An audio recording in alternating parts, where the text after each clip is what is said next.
Hello student, welcome to BPSC brains. आज हम लोग बिहार दरोगा से संबंधित महत्वपूर्ण प्रश्नों के बारे में बात करने वाले हैं। आपको पता होगा कि पिछले 2 वीडियो में हम लोगों ने 2 सेट को कंप्लीट कर लिया है और आज तीसरा सेट कंप्लीट करेंगे। इसमें टोटल 100 क्वेश्चन है जो कि आपके एग्जाम के लिए बहुत ही महत्वपूर्ण है। इसीलिए वीडियो को बिना स्किप किए एंड तक ध्यान से जरूर देखिएगा। वीडियो पसंद आए तो चैनल को सब्सक्राइब कर लीजिएगा, ज़्यादा से ज़्यादा शेयर और लाइक करिएगा। साथ ही साथ कमेंट में बताइएगा कि आपको कैसा लगा। चलिए शुरू करते हैं। सबसे पहला क्वेश्चन है, निम्नलिखित में से चड़क किस वंश से संबंधित थे? तो जो चड़क थे ये कुषाण वंश से संबंधित थे। आपको पता होगा चड़क कुषाण वंश के प्रसिद्ध शासक जो कनिष्क थे, इनके दरबारी कवि थे। इनके क्या थे? दरबारी कवि थे। और इनके अलावा कनिष्क के दरबार में नागार्जुन, अश्वघोष एवं वसुमित्र भी रहते थे। कुषाण वंश की स्थापना कुजुल कडफिशस ने की थी। किसने? कुजुल कडफिशस ने की थी। और इस वंश की राजधानी पुरुषपुर या पेशावर थी। यहाँ पे आप कंफ्यूज मत होइएगा क्योंकि पुरुषपुर और पेशावर जो है एक ही है। और इसकी जो दूसरी राजधानी थी वो मथुरा थी। दूसरा क्वेश्चन है, कोलकाता का सहयोगी बंदरगाह निम्नलिखित में से कौन सा है? तो कोलकाता का जो सहयोगी बंदरगाह है वो हल्दिया है। कोलकाता का सहयोगी बंदरगाह कौन सा है? हल्दिया। कोलकाता का सहयोगी बंदरगाह हल्दिया बंदरगाह है जो एकमात्र नदी पर बसा हुआ बंदरगाह है। क्या है? एकमात्र नदी पर बसा हुआ बंदरगाह, और ये हुगली नदी के किनारे हैं। भारत में कुल 13 बड़े बंदरगाह हैं, जिसमें से पश्चिमी बंदरगाह के बारे में पहले देखेंगे हम लोग और पूर्वी बंदरगाह के बारे में फिर देखते हैं। तो पश्चिमी बंदरगाह के बारे में सबसे पहला देखिए, कांडला बंदरगाह है। ये गुजरात में पड़ता है, कांडला बंदरगाह। ठीक है।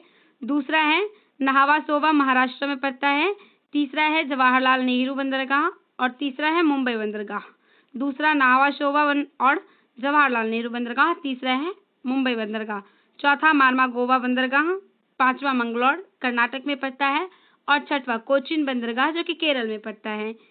पूर्वी बंदरगाह की बात करें तो इसमें देखिए एक है एन्नौर बंदरगाह तमिलनाडु, तूतीकोरिन, उसके बाद चेन्नई बंदरगाह तमिलनाडु, विशाखापट्टनम आंध्र प्रदेश, पारादीप बंदरगाह, हल्दिया कोलकाता बंदरगाह, पोर्ट ब्लेयर बंदरगाह अंडमान निकोबार द्वीप समूह में पड़ता है। ये पोर्ट ब्लेयर बंदरगाह। आगे है बिहार में मानवाधिकार आयोग का गठन कब हुआ? बिहार में जो मानवाधिकार आयोग है इसका गठन 2000 ईस्वी में हुआ था। बिहार राज्य में मानवाधिकार आयोग की जो स्थापना है वो 3 जनवरी 2000 को अधिसूचना संख्या 207 के द्वारा की गई थी। इसमें एक अधिसूचना संख्या आई थी, उसका क्या नाम है? 207 है, उसके द्वारा की गई थी। लेकिन इसका जो औपचारिक गठन है वो 25 जून 2008 को अधिसूचना संख्या 6896 के द्वारा किया गया था। और राष्ट्रीय मानवाधिकार आयोग का कार्यालय दिल्ली में स्थित है। यहाँ पे आपको ये पूछ सकता है कि राष्ट्रीय मानवाधिकार आयोग का कार्यालय कहाँ स्थित है। तो बहुत छोटे छोटे पॉइंट होते हैं जो कि हमारे परे होते हैं लेकिन एग्जाम में आ जाते हैं। तो ये क्या हो जाएगा? दिल्ली में स्थित है, आप इसे देख लीजिएगा। और वर्तमान में देश के 24 राज्यों में ये आयोग क्या है? मुख्यालय है, आयोग का मुख्यालय है। ठीक है। आर्द्रभूमि का दिवस किस तारीख को मनाया जाता है? आर्द्रभूमि दिवस जो है किस तारीख को मनाया जाता है? 2 फरवरी को। हर साल 2 फरवरी को विश्व आर्द्रभूमि दिवस मनाया जाता है और यह 1971 ईस्वी में अंतर्राष्ट्रीय महत्व के वेटलैंड पर रामसर कन्वेंशन पर हस्ताक्षर करने के उपलक्ष्य में हर वर्ष 2 फरवरी को मनाया जाता है। किसके उपलक्ष्य में मनाया जाता है? तो रामसर कन्वेंशन पर हस्ताक्षर किया गया था इसी दिन, इसलिए मनाया जाता है। आगे निम्नलिखित में सबसे बड़ा अशोक चक्र कहाँ स्थापित किया गया है? तो सबसे बड़ा जो अशोक चक्र है वो कहाँ स्थापित किया गया है? टोपड़ा कलां में। टोपड़ा कलां कहाँ पे पड़ता है? ये जो है यमुनानगर के टोपड़ा कलां गांव में स्थित है और यह हल्के स्टील से बना एक धर्म चक्र है। इसे लिम्का बुक ऑफ रिकॉर्ड्स 2020 द्वारा भारत का सबसे अशोक बड़ा चक्र माना गया है। सबसे बड़ा अशोक चक्र माना गया है। ठीक है, सबसे बड़ा अशोक चक्र माना गया है। टोपड़ा गांव जो है ये राज्य हरियाणा में स्थित है, हरियाणा राज्य में स्थित है। आगे है अयोध्या दीपोत्सव 2023 में निम्नलिखित में से कितने लाख दिए जलाकर विश्व रिकॉर्ड बनाया गया था? तो कितने लाख दिए जलाए गए थे? 22 लाख प्लस जो है दिए जलाए गए थे। अयोध्या दीपोत्सव जब राम मंदिर बन रहा था तो उस टाइम जलाए गए थे। कितने? 22 लाख दिए जलाए गए थे। देखते हैं इसके बारे में। उत्तर प्रदेश के अयोध्या में जो है दीपोत्सव आयोजन सरयू नदी के तट पर किया गया था। इस दौरान अयोध्या में 22 से लेकर 23 लाख दिए जलाए गए थे। इतनी बड़ी संख्या में दिए जलाने को लेकर अयोध्या ने गिनीज वर्ल्ड रिकॉर्ड कायम किया है। गिनीज वर्ल्ड रिकॉर्ड में अपना नाम भी क्या कर लिया है, दर्ज किया है। आगे है अमनगढ़ बाघ रिजर्व निम्न में से किस राज्य में स्थित है? तो जो अमनगढ़ बाघ रिजर्व है ये कहाँ पे स्थित है? उत्तर प्रदेश में स्थित है। अमनगढ़ बाघ रिजर्व उत्तर प्रदेश में है, ये बिजनौर में स्थित है उत्तर प्रदेश के, और इसका जो क्षेत्रफल है वो 95 किलोमीटर स्क्वायर में फैला हुआ है। ये जो रिजर्व है टाइगर रिजर्व, ठीक है, यह उत्तर प्रदेश के 3 टाइगर रिजर्व में से एक है। अन्य 2 है दुधवा टाइगर रिजर्व और दूसरा है पीलीभीत बाघ अभयारण्य। आगे है विद्युत शक्ति की इकाई क्या होती है? तो विद्युत शक्ति की जो इकाई होती है वो वॉट होती है। किसी विद्युत परिपथ में जिस दर से विद्युत ऊर्जा क्या होती है, स्थानांतरित होती है, तो उसे हम विद्युत शक्ति यानी कि इलेक्ट्रिक पावर कहते हैं। और इसका जो एसआई मात्रक है वो वाट होता है, डब्ल्यू होता है। डब्ल्यू इसका संकेतक है और डब्ल्यू एक उपकरण द्वारा खपत की गई शक्ति है जो आईवी के से संभावित अंतर पर संचालित होने पर A1 करंट का प्रवाहित करती है। इसका A1 का प्रवाह करती है। आगे देखिए, सभी अम्लों में पाए जाने वाले तत्व कौन से हैं? सभी अम्लों में पाए जाने वाले जो तत्व हैं वो हाइड्रोजन है। आपको पता होगा एक निगेटिव चार्जेस होते हैं, एक पॉजिटिव चार्ज होते हैं, तो वही है ए पॉजिटिव, वो ट्रांसफर करता है। और सभी अम्लों में पाए जाने वाला जो तत्व है वो कौन सा है? हाइड्रोजन है। सभी अम्लों में सामान्य तत्व जो है वो हाइड्रोजन होता है, इसलिए इसे हम आवारा तत्व के नाम से जानते हैं। किस तत्व के नाम से जानते हैं? आवारा तत्व के नाम से। और अल्कोहल और ग्लूकोज जैसे यौगिक में भी हाइड्रोजन पाया जाता है। हाइड्रोजन की खोज जो है क्वैडिस के द्वारा की गई थी। किसके द्वारा की गई थी? क्वैडिस के द्वारा की गई थी। आप ये याद रख लीजिएगा, हाइड्रोजन का खोज किसके द्वारा किया गया था।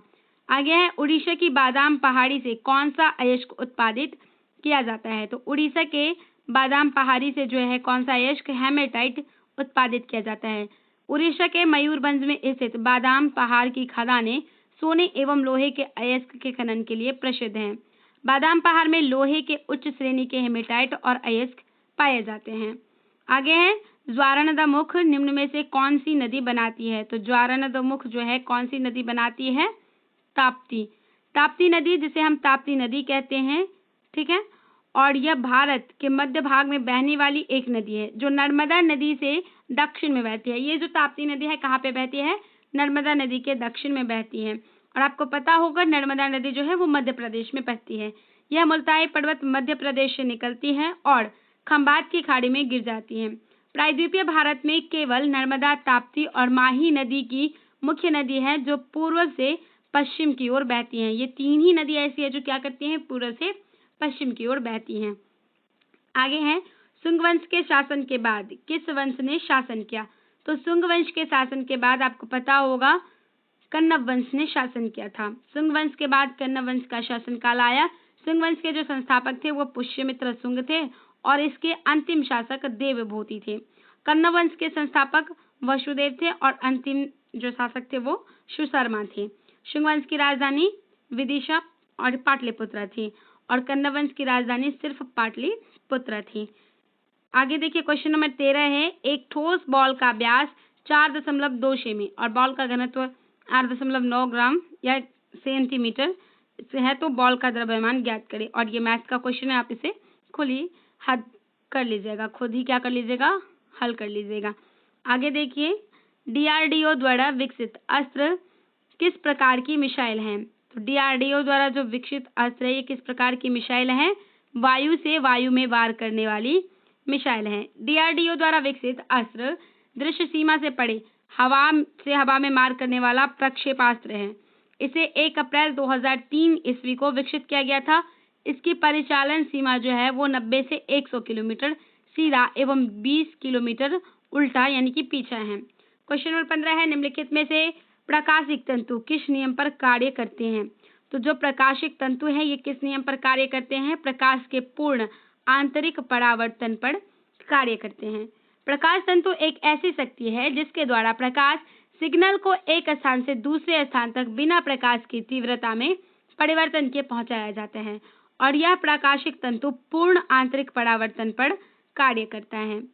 क्वेश्चन नंबर 16 है 1916 में कांग्रेस का अधिवेशन कहाँ पर आयोजित हुआ था? तो जो कांग्रेस का अधिवेशन है कहाँ पर आयोजित हुआ था? लखनऊ में। 1916 में कांग्रेस का जो अधिवेशन है वो लखनऊ में किया गया था। इस अधिवेशन की अध्यक्षता अंबिका चरण मजूमदार के द्वारा की गई थी। यहाँ पे आप ये याद रख सकते हैं कि इसकी अध्यक्षता किसने की थी? अंबिका चरण मजूमदार ने की थी। और इस अधिवेशन को लखनऊ पैक्ट भी कहा जाता है। इस अधिवेशन को क्या कहा जाता है? लखनऊ पैक्ट कहा जाता है।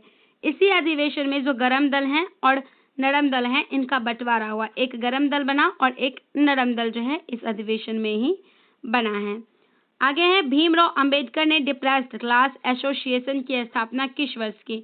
तो भीमराव अंबेडकर ने डिप्रेस्ड क्लास की स्थापना 1930 में की थी। भीमराव अंबेडकर जी के द्वारा 23 जुलाई 1930 को बॉम्बे, अब मुंबई बोले जाते हैं, पहले बॉम्बे था, इसमें डिप्रेस्ड क्लासेस एसोसिएशन की स्थापना की गई थी और इसे दलित वर्ग संगठन के नाम से भी जाना जाता है। क्वेश्चन नंबर 18 है कांग्रेस का प्रथम विभाजन कब हुआ था? तो कांग्रेस का जो प्रथम विभाजन है ये कब हुआ था? सूरत अधिवेशन 1907 के तहत कांग्रेस का प्रथम विभाजन हुआ था। कांग्रेस का प्रथम विभाजन 1907 में सूरत अधिवेशन में हुआ था और इस अधिवेशन में गरम दल एवं नरम दल दोनों ही क्या हो गए थे? अलग हो गए थे। भारतीय राष्ट्रीय कांग्रेस की जो स्थापना थी वो 28 दिसंबर 1885 को एओ के द्वारा बम्बई में की गई थी। इसके बाद बहुत बार जो है की गई थी 1885 में। उत्कल दिवस निम्न में से किस राज्य द्वारा मनाया जाता है? तो जो उत्कल दिवस है ये ओडिशा के द्वारा मनाया जाता है। ठीक है, देखते हैं इसके बारे में। ये जो है ओडिशा दिवस, जिसे उत्कल दिवस के रूप में जानते हैं, इसका अर्थ है गौरवशाली और अद्भुत देश। यह भारत के इतिहास की एक महत्वपूर्ण घटना है और ओडिशा राज्य के गठन का जश्न है जो हर साल 1 अप्रैल को मनाया जाता है। किसके लिए? ओडिशा राज्य का भी गठन इसी दिन हुआ था, तो इसके खुशी में भी मनाया जाता है। बिहार के निम्नलिखित जिलों के उत्तर से दक्षिण क्रम में व्यवस्थित करें। बिहार के जो जिले हैं इनको क्या करना है? उत्तर से दक्षिण की ओर हमें क्रमबद्ध करना है। तो आइए इसको जानते हैं। जितने भी लोग बिहार से होंगे ये तो इस प्रश्न को बहुत ही आसानी से कर लेंगे, क्योंकि उनको पता ही होगा कि कौन से क्षेत्र उत्तर में है और कौन से दक्षिण में है। ठीक है, सबसे पहले देखिए, सबसे पहले हो जाएगा गोपालगंज। उत्तर से दक्षिण की क्रम पूछ रहा है तो सबसे पहला हो जाएगा गोपालगंज।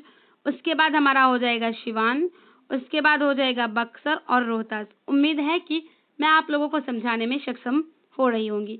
आगे है बिहार राज्य में कुल 38 जिले हैं। इस राज्य के बीच से होकर गंगा नदी बहती है। बक्सर जो है वो गंगा नदी के तट पर स्थित है और गंगा नदी के उत्तर में गोपालगंज एवं सिवान है और इस नदी के दक्षिण में रोहतास जिला है। बिहार की चौहद्दी की बात करें तो उत्तर में नेपाल है, दक्षिण में झारखंड है, पूर्व में पश्चिम बंगाल है और पश्चिम में उत्तर प्रदेश है।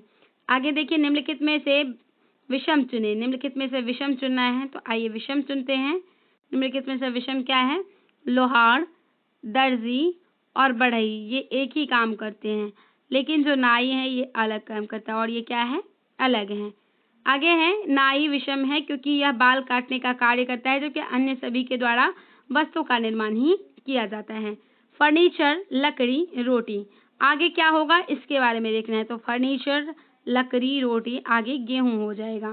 फर्नीचर जो है वो लकड़ी की बनती है, ये लिखा है, तो रोटी जो है किसकी बनती है? गेहूं की बनती है। जिस प्रकार फर्नीचर लकड़ी से बनाया जाता है उसी प्रकार जो रोटी है वो गेहूं के आटे से बनाई जाती है। तो यहाँ स्पष्ट है कि जब फर्नीचर लकड़ी से है तो रोटी क्या हो जाएगी? गेहूं से हो जाएगी। आगे है आपातकाल के समय भी कौन सा अनुच्छेद समाप्त नहीं होता है? जब राज्य में आपातकाल लगता है तो कौन सा अनुच्छेद कार्य नहीं करता है? तो अनुच्छेद 20 और जो 21 है ये आपातकाल के दौरान समाप्त नहीं होता है, कार्य करता है। क्या करता है? कार्य करता ही है। 44वें संवैधानिक संशोधन 1978 में यह स्पष्ट किया गया था कि राष्ट्रपति द्वारा राष्ट्रीय आपात के दौरान अनुच्छेद 20 एवं 21 को निलंबित नहीं किया जा सकता। वो 20 एवं 21 में हस्तक्षेप नहीं कर सकते। राष्ट्रीय आपात का जो अनुच्छेद है वो 352 है, बीती आपात 360 है और राष्ट्रीय आपात जो है वो 356 है। आगे है भारत में उपराष्ट्रपति को पद से कैसे हटाया जा सकता है? तो भारत में जो उपराष्ट्रपति हैं तो उनको कैसे हटाया जा सकता है? राज्यसभा में संकल्प लाकर। उपराष्ट्रपति को राज्यसभा के एक ऐसे संकल्प द्वारा पद से हटाया जा सकता है जिसे राज्यसभा के तत्कालीन सदस्यों के बहुमत ने पारित किया हो और जिससे लोकसभा सहमत हो। उपराष्ट्रपति राज्यसभा का जो है पदीन सभापति होता है और राज्यसभा के सदस्यों का जो कार्यकाल है वो 6 वर्ष का होता है। आप सभी जानते होंगे समान नागरिक संहिता का प्रावधान संविधान के किस अनुच्छेद के अंतर्गत आता है? तो जो समान नागरिक संहिता का सिद्धांत है, प्रावधान है, वो अनुच्छेद 44 के अंतर्गत आता है। आगे देखिए क्वेश्चन नंबर 26। क्वेश्चन नंबर 26 देखने से पहले समान नागरिक संहिता यानी कि यूसीसी को हमारे संविधान में राज्य के नीति निर्देशक तत्वों को अनुच्छेद 44 के तहत परिभाषित किया गया है। इसमें कहा गया है कि पूरे भारत में नागरिकों के लिए एक समान नागरिक संहिता सुनिश्चित करना राज्य का क्या है? कर्तव्य है। आगे है निम्नलिखित में से कौन सा संयोजी उत्तक नहीं है? तो कौन सा संयोजी उत्तक नहीं है, देखते हैं इसके बारे में।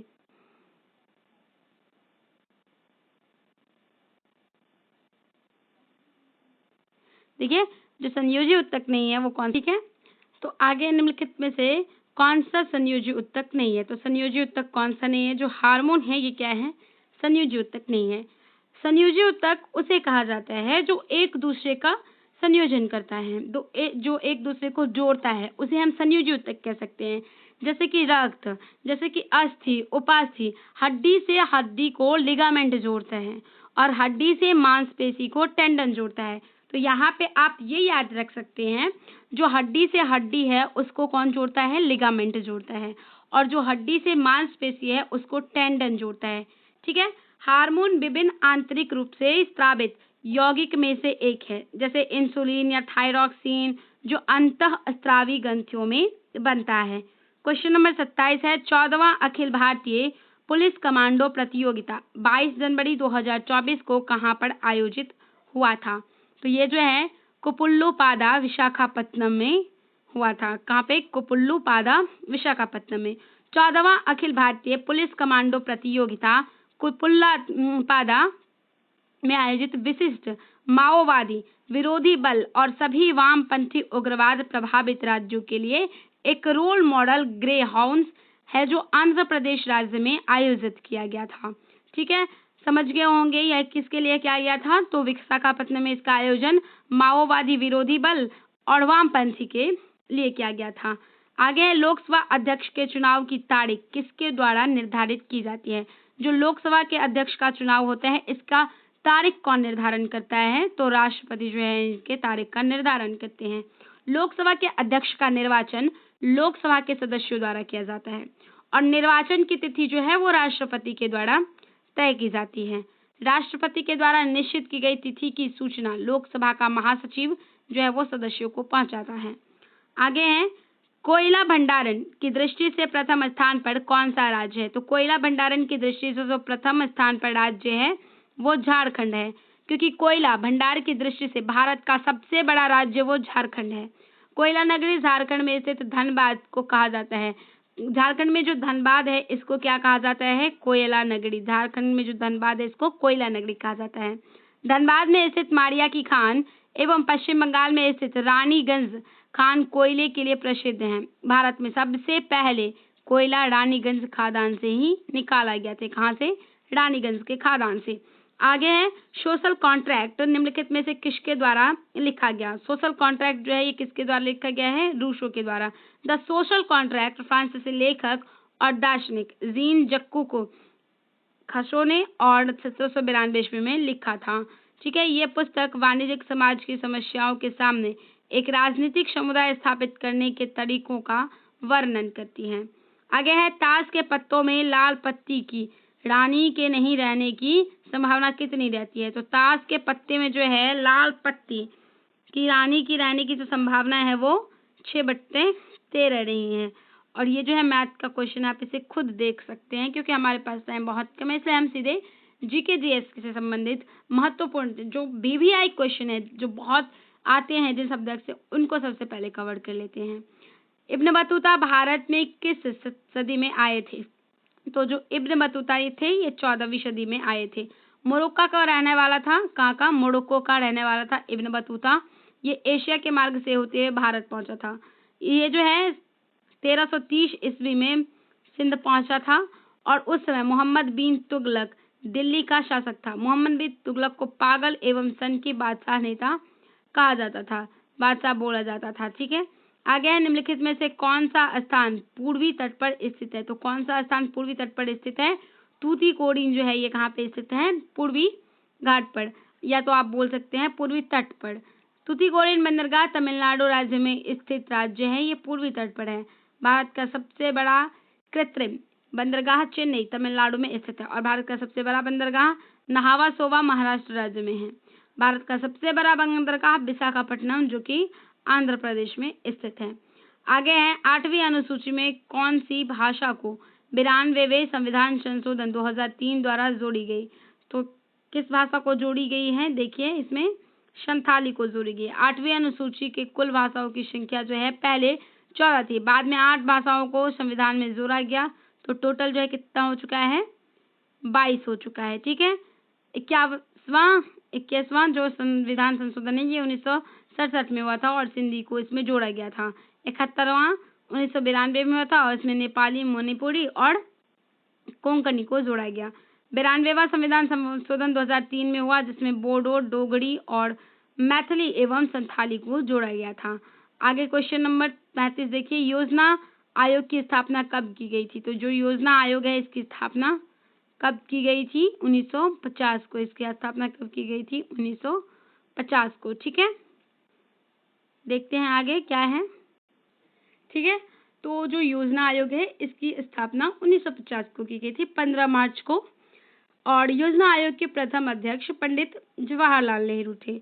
उसके बाद इसके उपाध्यक्ष गुलजारी लाल नंदा बने और योजना आयोग के स्थान पर 1 जनवरी 2015 को जब प्रधानमंत्री नरेंद्र मोदी बने उसके बाद नीति आयोग की स्थापना की गई। किसकी स्थापना की गई? नीति आयोग की स्थापना की गई जब बनी सरकार तब। ठीक है, भाजपा की। उसके बाद है पूगा घाटी जो लद्दाख में स्थित है। कहाँ पे? लद्दाख में स्थित है। ये किस लिए प्रसिद्ध है? तो जो पूगा घाटी है ये भूतापीय ऊर्जा के लिए प्रसिद्ध है। पूगा घाटी लद्दाख में स्थित एक महत्वपूर्ण क्षेत्र है जो अपनी प्राकृतिक सुंदरता और भूतापीय गतिविधियों के लिए जाना जाता है। यहाँ पर गर्म सल्फर झरना भी पाया जाता है और इस क्षेत्र में भूतापीय ऊर्जा देखी गई है जो कि विशेष रूप से सल्फर, बोरेक्स, मिट्टी के पुल इत्यादि के लिए प्रसिद्ध है। आगे है लोकसभा अध्यक्ष एवं उपाध्यक्ष दोनों अनुपस्थित हो तो लोकसभा के बैठक की अध्यक्षता कौन करता है? यदि दोनों ही उपस्थित हो या दोनों ही अनुपस्थित हो तो इसकी जो अध्यक्षता है वो सभापति करता है। कौन? सभापति करता है। ठीक है, देखिए इसके बारे में, लोकसभा अध्यक्ष एवं उपाध्यक्ष अगर दोनों अनुपस्थित हैं तो लोकसभा की जो बैठक है उसकी अध्यक्षता या उनका कार्य निर्वहन सभापति के द्वारा होता है। दोनों का जो संयुक्त अधिवेशन है वो राष्ट्रपति के द्वारा बुलाया जाता है, लेकिन दोनों सदनों की अध्यक्षता लोकसभा अध्यक्ष के द्वारा किया जाता है। ठीक है, आगे देखिए, आगे है निम्नलिखित में से सही को सुमेलित करें। यहाँ पे मैथ के क्वेश्चन हैं और इसका जो पीडीएफ है वो आपको टेलीग्राम चैनल बीपीएससी ब्रेन्स पर मिल जाएगा।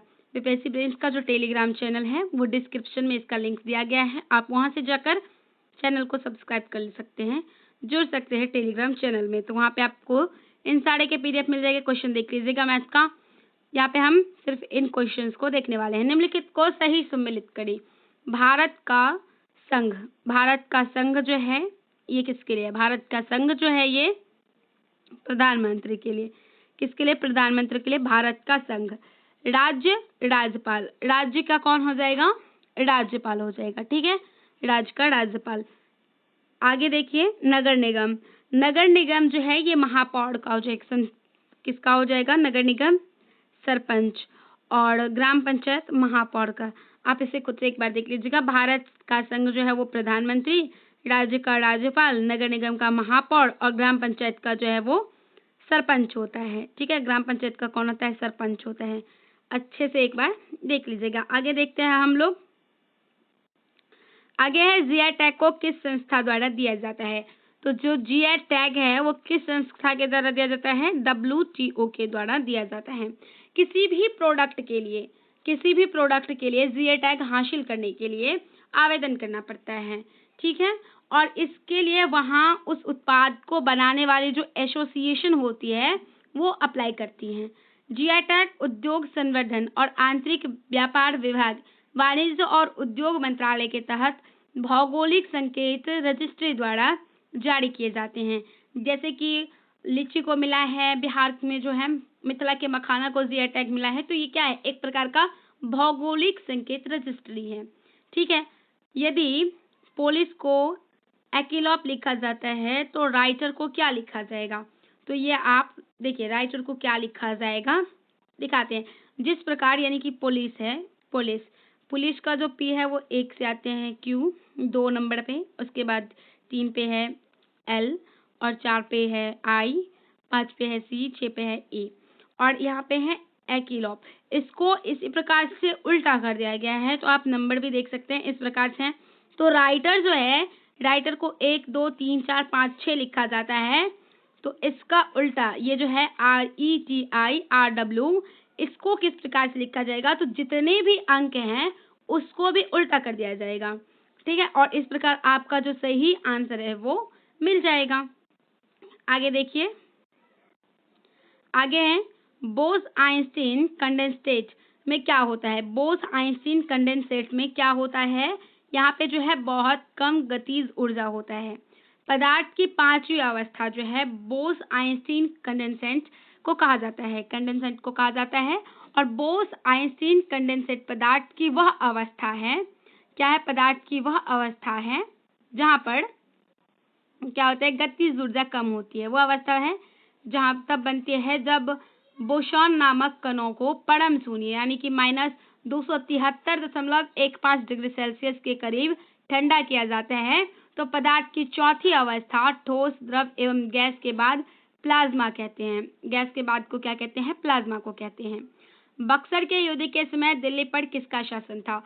तो आपको बता दें, बक्सर के युद्ध के समय शाह आलम द्वितीय का जो है दिल्ली पर शासन था। बक्सर का युद्ध 22 अक्टूबर 1764 को बंगाल के नवाब मीर कासिम की संयुक्त सेनाओं के बीच लड़ी गई थी, पता है आप लोगों को। और अवध के नवाब शुजा-उद-दौला, मुगल सम्राट शाह आलम द्वितीय और हेक्टर मुनरो के नेतृत्व में ये लड़ा गया था।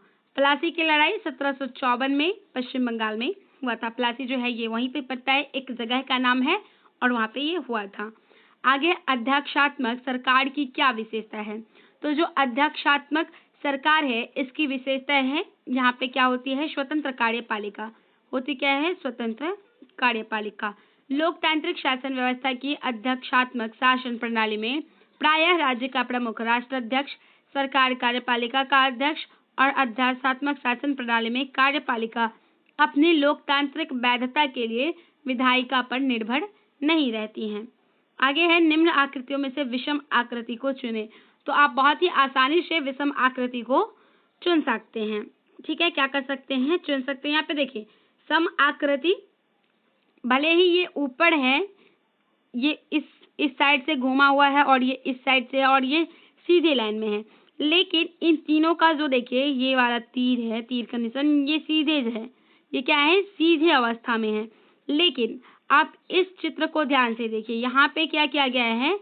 इसको उल्टा ड्रॉ किया गया है, ऐसे इस प्रकार से ड्रॉ किया गया है और ये नीचे में इस प्रकार से गोले को दिया गया है। बाकी ये जो तीनों हैं, ये तीनों क्या हैं? सेम है। डिफरेंट कौन है? सिर्फ ये डिफरेंट है। तो आसानी से सुन सकते हैं, ठीक है। क्या कर सकते हैं आप लोग? आसानी से चुन सकते हैं। आगे है, हाल ही में मरणोपरांत भारत रत्न पुरस्कार किसे दिया गया है? तो हाल ही में जो है कर्पूरी ठाकुर जी को भारत रत्न पुरस्कार से सम्मानित किया गया है। राष्ट्रपति द्रौपदी मुर्मू जी ने 4 व्यक्तियों को मरणोपरांत देश के सर्वोच्च नागरिक सम्मान यानी कि भारत रत्न से सम्मानित किया है। इनमें से पूर्व प्रधानमंत्री चौधरी चरण सिंह जी हैं, पूर्व प्रधानमंत्री PV नरसिम्हा जी हैं और बिहार के पूर्व मुख्यमंत्री कर्पूरी ठाकुर जी हैं। कृषि वैज्ञानिक डॉक्टर MS स्वामीनाथन को भी इसमें सम्मानित किया गया है। आगे है, कोयना बांध निम्न में से किस राज्य में स्थित है? तो जो कोयना बांध है ये महाराष्ट्र में स्थित है। कोयना बांध भारत के महाराष्ट्र राज्य के सतारा में स्थित है। यह कोयना नदी पर बनाया गया है और ये जो मलबे हैं ये कंक्रीट से निर्मित बांध है। ये किससे बांध निर्मित है? कंक्रीट से, जो सह्याद्री पर्वतमाला को एक हिल स्टेशन महाबलेश्वर से निकलती है। जो कहाँ से? सह्याद्री पर्वतमाला के हिल स्टेशन महाबलेश्वर से निकलती है। आगे है पहाड़ों पर पानी कब उबलता है? तो पहाड़ों पर जो पानी है वो समुद्र तल के कम ताप पर उबलता है। जब हम ऊंचाई पर जाते हैं तो वायुमंडलीय दाब क्या होता है? कम होता है, और वायुमंडलीय दाब में कमी के कारण पानी को उसके क्वथनांक पर लाने में कम ऊर्जा लगती है, और इसलिए कम ऊर्जा की आवश्यकता के कारण हम पानी का तापमान क्या करता है? पानी कम तापमान पर भी उबलने लगता है। आगे है भारत का प्रथम आधुनिक पुरुष किसे कहा जाता है? भारत का जो प्रथम आधुनिक पुरुष है वो राजा राम मोहन राय को कहा जाता है। क्योंकि राम मोहन राय को इसलिए कहा जाता है क्योंकि इन्होंने भारत के पुनर्जागरण में अग्रदूत का काम किया है। किसका काम किया है? अग्रदूत का काम किया है, और इन्हें आधुनिक भारत का जनक भी कहा जाता है। इन्होंने 1815 ईस्वी में आत्मीय सभा की स्थापना की। फिर 1828 में इन्होंने ब्रह्म समाज की स्थापना की। फिर इन्होंने सती प्रथा को खत्म करने की बहुत सारी कोशिश की। इनका जन्म 22 मई 1772 को हुआ था। कब? 22 मई 1772 को। इनकी मृत्यु 27 सितंबर 1833 को हुई थी। ठीक है, आप समझ गए। निम्नलिखित में से डीएनए प्रतिबंधन में डीएनए खंडों को जोड़ने के हेतु एंजाइम का प्रयोग होता है। तो डीएनए खंडों को जोड़ने के लिए जो एंजाइम का प्रयोग होता है वो किस में होता है? लाइगेजेज में होता है। लाइगेजेज में डीएनए प्रतिबंधन में डीएनए खंडों को जोड़ने हेतु लाइगेज एक एंजाइम है जिसका उपयोग किया जाता है। डीएनए अणुओं को काटने के लिए प्रतिबंध एंजाइम का उपयोग किया जाता है, और ये 3 प्रकार का होता है। पहला तो एक्सोन्यूक्लिएजेज, दूसरा एडोन्यूक्लिएजेज, तीसरा प्रतिबंध सैडोन्यूक्लाइज होता है। आगे है डिमेट्रियस किसके समकालीन थे? जो डेमेट्रियस थे ये किसके समकालीन थे? तो ये सालिशुका के समकालीन थे। डिमेट्रियस सालिशुका के समकालीन थे। सालिशुका मौर्य राजवंश का एक राजा था, और इसका जो राज्यकाल था वो 215 से लेकर 202 ईसा पूर्व तक था। कब से कब तक था? 215 से 202 ईसा पूर्व तक। आपको हमारा रेसिपी कैसा लग रहा है कमेंट में बताइएगा। साथ ही साथ वीडियो कैसा लग रहा है ये भी बताइएगा। पसंद आए तो चैनल को सब्सक्राइब कर लीजिएगा। वीडियो को ज़्यादा से ज़्यादा अपने दोस्तों के पास शेयर कीजिएगा। जो आपके दोस्त बिहार दरोगा की तैयारी कर रहे होंगे उनके पास करिएगा शेयर, क्योंकि यहाँ पे आपको दरोगा की संपूर्ण तैयारी मुफ्त में कराई जाएगी और नोट्स भी प्रोवाइड किया जाएगा एकदम मुफ्त में। ठीक है, आगे देखिए त्वरित कार्यबल RAF किस अर्धसैनिक बल का हिस्सा है? तो जो RAF है ये किस सैनिक का है? CRPF का हिस्सा है।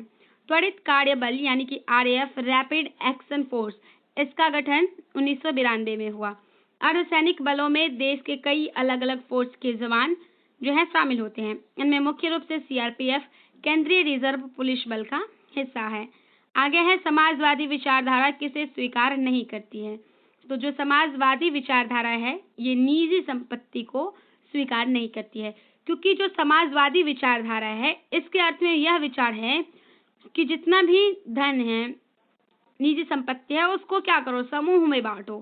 ठीक है, समाजवादी विचारधारा अर्थ में यह विचार, दृष्टिकोण और आस्थाओं का समूह है जो किसी व्यक्ति या सामाजिक व्यवस्था को संचालित करता है। समाजवादी धारा जो है ये निजी संपत्ति को स्वीकार नहीं करती है। क्या करते हैं? निजी संपत्ति को स्वीकार नहीं करती है।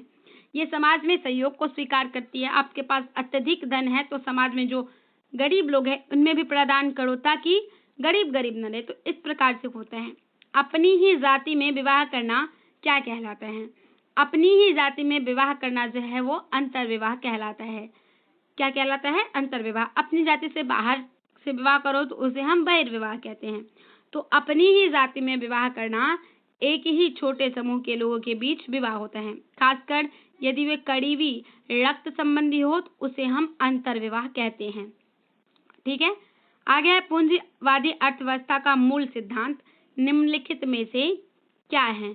तो पूंजीवादी अर्थव्यवस्था का जो मूल सिद्धांत है वो क्या है? प्रतिस्पर्धा है। पूंजीवादी अर्थव्यवस्था में कारखाने, खानों और रेल मार्गों जैसे पूंजीगत संपत्ति का निजी स्वामित्व और नियंत्रण हो सकता है। श्रम पैसे की मजदूरी के लिए खरीदा जाता है। निजी मालिकों के लिए पूंजीगत लाभ अर्जित होता है। और कीमतें यह प्रतिस्पर्धा उपयोगों के लिए पूंजी और श्रम का क्या करती है? आवंटन करती है।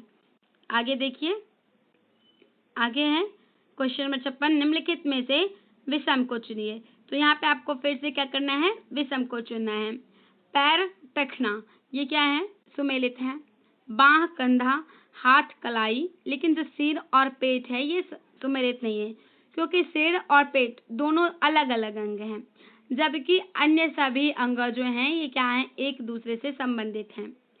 आगे है, भारत में इलेक्ट्रॉनिक राजधानी के रूप में कौन सा शहर प्रसिद्ध है? तो इलेक्ट्रॉनिक राजधानी किस शहर को कहा जाता है?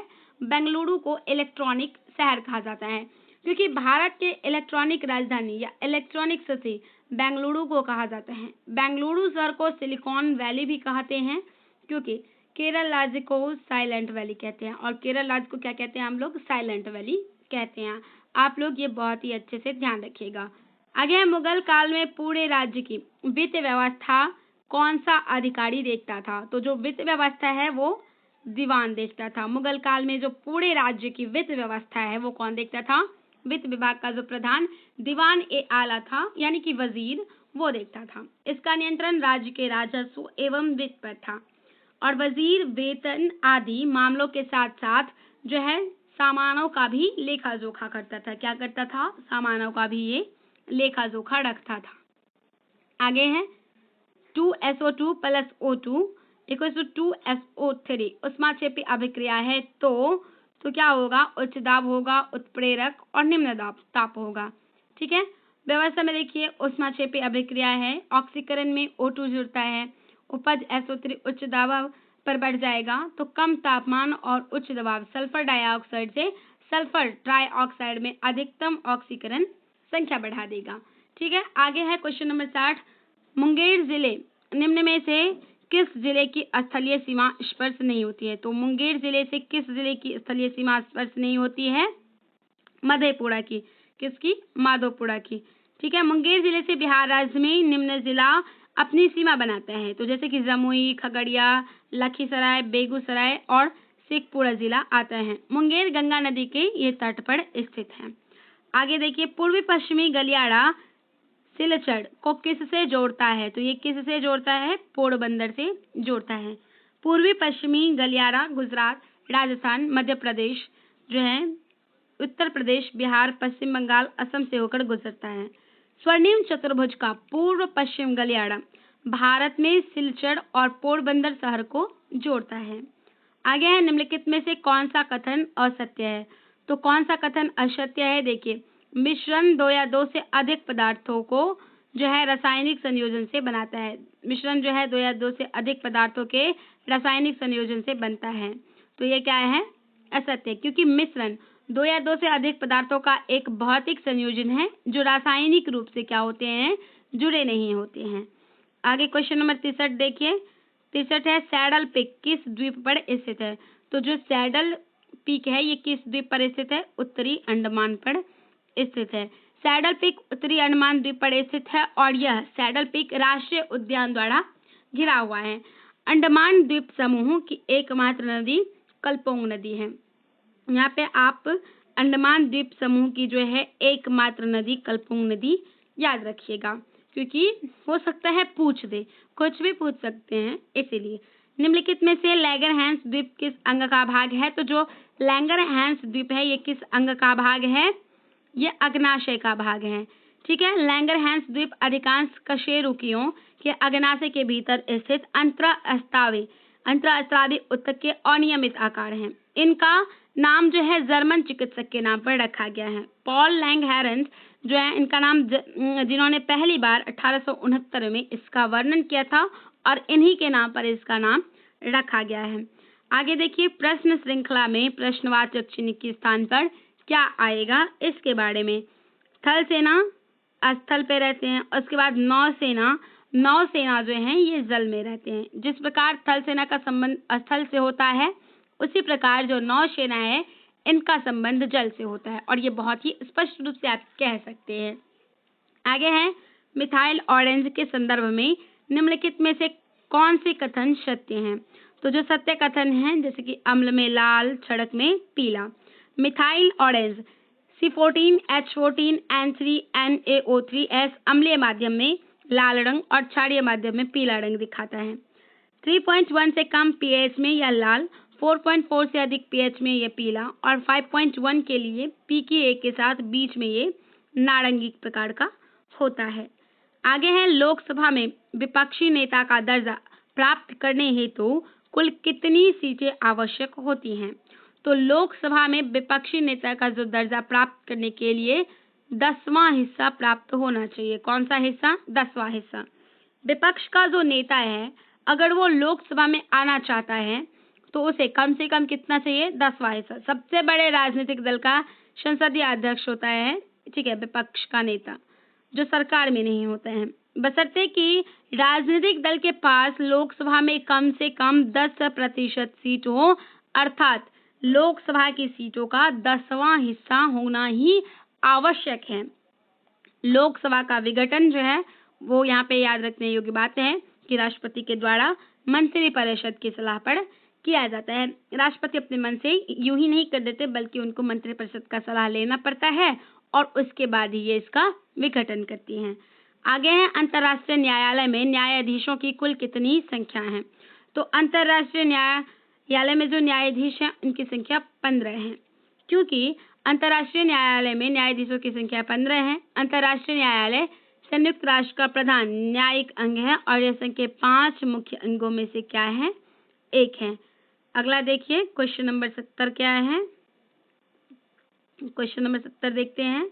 अगर आपको थोड़ा सा भी वीडियो पसंद आ रहा हो तो चैनल को सब्सक्राइब कर लीजिए, जिससे हमें भी वीडियो बनाने का मोटिवेशन मिलता रहे। साथ ही साथ अपने दोस्तों के पास ज़्यादा से ज़्यादा शेयर करिए, ठीक है। आगे है निम्नलिखित में से न्यायालय किस मामले में हस्तक्षेप नहीं कर सकता? तो किस मामले में न्यायालय हस्तक्षेप नहीं कर सकता?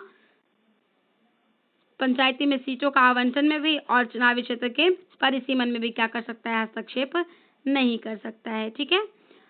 संविधान का अनुच्छेद 329 कहता है कि चुनावी क्षेत्रों के परिसीमन तथा चुनावी मामलों में न्यायालय का कोई हस्तक्षेप नहीं होगा और अनुच्छेद 243 कहता है कि पंचायतों को सीटों का आवंटन एवं स्थानीय निकाय के अन्य चुनाव संबंधी मामलों में न्यायालय की कोई अधिकारिता नहीं होगी।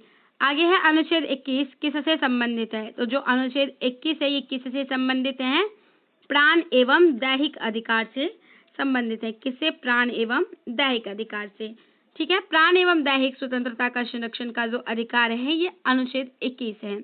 स्वतंत्रता का अधिकार राइट ऑफ फ्रीडम अनुच्छेद 19 और 22 में वर्णित है और धार्मिक स्वतंत्रता का जो अधिकार है वो अनुच्छेद 25 से 28 में वर्णित है। आगे देखिए क्वेश्चन नंबर 72 है, दिलवारा का जैन मंदिर निम्न में से किस पर्वत पर स्थित है? तो दिलवारा का जो जैन मंदिर है ये माउंट आबू पर स्थित है। कहाँ पे? माउंट आबू पर।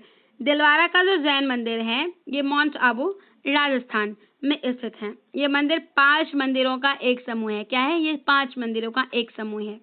इस मंदिर का निर्माण 11वीं और 13वीं शताब्दी के मध्य में हुआ था, यानी कि 11वीं और 13वीं शताब्दी के बीच में हुआ था। इस मंदिर को बिमल शाह के द्वारा बनवाया गया। इस मंदिर का डिजाइन ढोलका के जैन मंदिर वास्तुपाल ने किया था। ढोलका के जो जैन मंदिर थे वास्तुपाल ने किया था। आगे है 1946 में वे शाही नौसेना विद्रोह का नेतृत्व किसने किया? तो शाही नौसेना विद्रोह का नेतृत्व जो है MS खान ने किया था। 1946 में शाही नौसेना विद्रोह का नेतृत्व MS खान के द्वारा किया गया था। इसने नौसेना केंद्रीय हड़ताल समिति का गठन किया और फिर विद्रोह जो है बंबई से शुरू किया और यह पूरे देश में मद्रास एवं कराची तक धीरे धीरे फैल गया।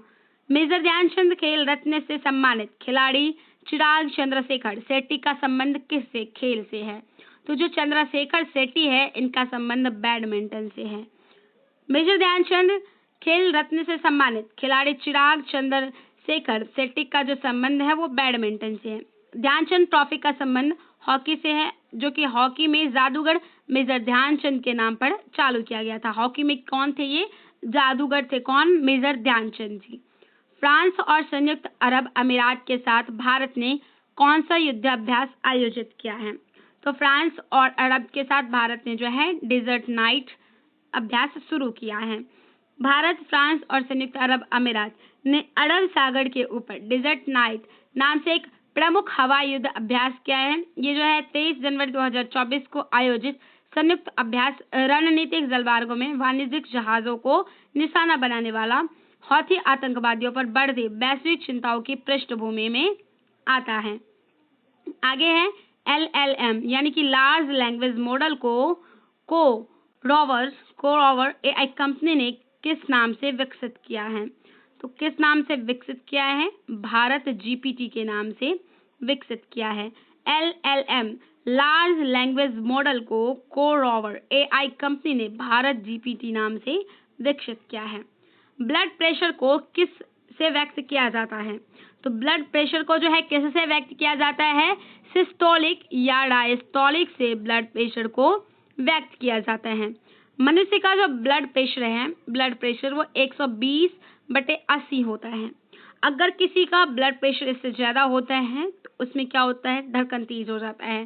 सिस्टोलिक रक्तचाप जो है दिल की धड़कन के दौरान धमनियों की दीवारों पर पड़ने वाले दबाव की मात्रा का इंगित करती है। मात्रा को क्या करती है? इंगित करती है।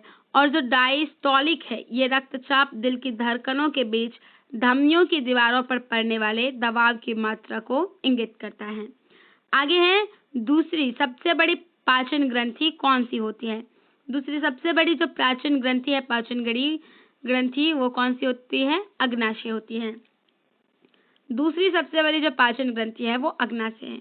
इसकी लंबाई लगभग 6 से लेकर 10 इंच तक होती है। यह उदर के पीछे ऊपरी बाएं उदर में स्थित होता है। यह हेपेटोसाइटस नामक विशेष कोशिकाओं से क्या होता है? बना होता है। आगे है मुक्त रूप से गिरते हुए पिंड की ऊर्जा क्या कहलाती है? तो मुक्त रूप से जो गिरते हुए पिंड की ऊर्जा है वो क्या होती है? स्थिर होती है। मुक्त रूप से गिरते हुए पिंड पर गुरुत्वाकर्षण बल का प्रभाव रहता है। इसमें कुल ऊर्जा संरक्षित रहती है। स्थितिज ऊर्जा गतिज ऊर्जा में परिवर्तित हो जाती है और स्थितिज ऊर्जा वो घटती रहती है और गतिज ऊर्जा जो है वो बढ़ती रहती है। आगे है निम्नलिखित में राज्यपाल किस किस के लिए राष्ट्रपति को सिफारिश करते हैं? सही कूट को चुनिए। तो जो राज्यपाल हैं ये किस किस के लिए राष्ट्रपति को सिफारिश करते हैं उसके बारे में देखिए। सबसे पहले तो ये राज्य में संविधान तंत्र ठप्प होने पर सिफारिश करते हैं। दूसरा, ये विधानसभा भंग करने हेतु सिफारिश करते हैं। तीसरा, ये उच्च न्यायालय के न्यायाधीशों को हटाने हेतु सिफारिश नहीं करती हैं। चौथा, मंत्रिपरिषद को भंग करने हेतु ये सिफारिश करते हैं। तो इस प्रकार सबसे पहले तो आपको एलिमिनेट कर लेना है कि कौन से आंसर नहीं होंगे। अगर आप एलिमिनेट विधि से करेंगे तो बहुत ही आसानी से आपका जो आंसर है वो एकदम सही और सटीक रूप में आ जाएगा। आगे देखिए, आगे है राज्यपाल मंत्रिपरिषद को भंग करने के लिए, विधानसभा भंग करने के लिए, राज्य में संविधान तंत्र को ठप्प होने पर ये राष्ट्रपति को सिफारिश करते हैं। राज्यपाल राज्य सरकार का कार्यकारी प्रमुख होता है और राज्य की समस्त कार्यपालिका शक्ति ये राज्यपाल में निहित होती है। क्वेश्चन नंबर 81 है मानचित्र पर किसी समतल आकृति की सीमा रेखा का पता लगाकर उसका क्षेत्रफल मापने वाला उपकरण क्या कहलाता है? तो ये जो है प्लेनीमीटर कहलाता है। प्लेनीमीटर यह एक यांत्रिक उपकरण है जिसका उपयोग समतल के क्षेत्रफल को मापन के लिए किया जाता है। इसका आविष्कार 1854 में जैकब एम्सलर ने किया था। आगे है नीचे दिए गए चित्र को मोड़ने के बाद हमें कौन सी आकृति प्राप्त होगी? तो मोड़ने के बाद हमें कौन सी आकृति प्राप्त होगी इसे आप देख लीजिएगा, हल कीजिएगा अच्छे से, उसके बाद आपको अच्छे से पता चल जाएगा। वैसे यहाँ पे आंसर दिया हुआ है जो है बी हो जाएगा। आकृति किस प्रकार से प्राप्त होगा? हमें इस प्रकार का जो है आकृति हमें मिलेगा। आगे है निम्नलिखित में से कौन द्वितीयक समूह का है? तो कौन द्वितीयक समूह का है? अस्पताल जो है ये क्या है? द्वितीयक समूह का है। द्वितीयक समूह व्यक्तियों का एक ऐसा समूह है जिसके अंतर्गत लोग मिलते हैं लेकिन उनके संबंध मुख्य रूप से अवैयक्तिक होते हैं। अतः स्कूल, अस्पताल आदि जो है ये क्या होते हैं? द्वितीयक समूह में आते हैं। आगे देखिए, आगे मैथ के क्वेश्चंस हैं, अगला दिखाते हैं आपको। आगे है निम्नलिखित में से संगम साहित्य मूवैंदाड़ में से कौन से 3 राज्यों का वर्णन किया गया है? तो कौन से 3 राज्यों का वर्णन किया गया है? चोल, चेर और पांड्या का वर्णन किया गया है। मूवैंदाड़ संगम साहित्य में लिखा है अर्थ 3 प्रमुख। अर्थ क्या है? 3 प्रमुख। 3 प्रमुख परिवारों के प्रमुखों के लिए उपयोग किया जाता है, चोल, चेल और पांड्य के लिए अर्थ। ठीक है, ये लगभग 2300 साल पहले दक्षिण भारत में शक्तिशाली हो गए थे। कब शक्तिशाली हो गए थे? 2300 साल पहले। अगला देखिए, अगला है पीर पंजाल कहाँ पर स्थित है? तो आपको पता है जो पीर पंजाल है ये जम्मू कश्मीर में स्थित है। जम्मू कश्मीर में दर्रे पीर पंजाल दर्रा, बनिहाल दर्रा, बुर्जिल दर्रा और काराकोरम दर्रा स्थित है। अगला है मैथ का क्वेश्चन है, आप इसे आसानी से हल कर सकते हैं। ठीक है, आगे देखिए, आगे हम लोग देखते हैं, ये सारे मैथ के क्वेश्चंस हैं और इसे आप डील कर खुद से देख लीजिएगा क्योंकि बहुत ही आसान होते हैं, तो आप इसे देख लीजिएगा। हम सिर्फ जीके जीएस के क्वेश्चंस को हल करेंगे जिसमें खास करके हिस्ट्री, पॉलिटी इन सब के क्वेश्चंस को, और यहाँ पे यहाँ तक जो है मैथ का क्वेश्चन है। आज के लिए बस इतना ही, मिलते हैं कल की वीडियो में अगले सेट के साथ। तब तक के लिए अपना ध्यान रखिएगा। वीडियो पसंद आया हो तो अपने दोस्तों के पास ज़्यादा से ज़्यादा शेयर करिएगा। चैनल को सब्सक्राइब कर लीजिएगा और कमेंट में बताइएगा कि आपको कैसा लगा। धन्यवाद, मिलते हैं कल।